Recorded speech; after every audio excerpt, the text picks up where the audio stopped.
કરીએ આપણી માં સાબરમતીની. અમદાવાદમાં કોઈ પણ વ્યક્તિ રહેતું હોય એની માટે સાબરમતી માં સમાન જ હોય. પણ મને એવું લાગે છે કે આપણે પણ આની અંદર ક્યાંક ભેદભાવ કરીએ છીએ, કારણ કે સાબરમતીની વાત કરીએ તો જેટલું રિવરફ્રન્ટ છે એટલા વિસ્તારની અંદર નદીની જે હાલત છે હજુ તો પણ સારી છે. ખૂબ સારી તો નહીં કહું, કારણ કે એ પાણી પણ પ્રદૂષિત જ છે, પરંતુ એના પછી તમે જુઓ તો જે સાબરમતી નદીની હાલત છે ખરેખર ખૂબ દયનીય હાલતમાં છે. હાઈકોર્ટે કહ્યું છે કે સાબરમતીમાં જે પ્રદૂષણ છે એમાં તમે આશ્વાસન અમારે નથી જોઈતા, નક્કર કામગીરી કરો, કારણ કે એની અંદર રહેલી માછલીઓ પણ મરવા પડી છે.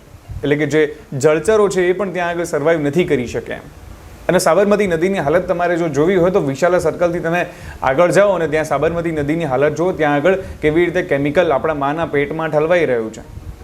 જેવી રીતે લોકો નાની નાની બાબતો ઉપર આંદોલનો કરતા હોય છે, કોઈ પણ સમાજનું કંઈક અપમાન થઈ જાય એટલે તરત માફી માંગતા વિડીયોની આપણે તરત જ આમ જડી વરસાવી દઈએ છીએ કે માફી માંગો, આ કરો, તે કરો.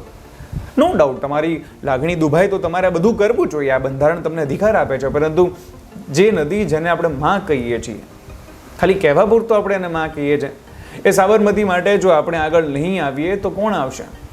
એ સાબરમતી ઉપર આખો અમદાવાદ જીવે છે.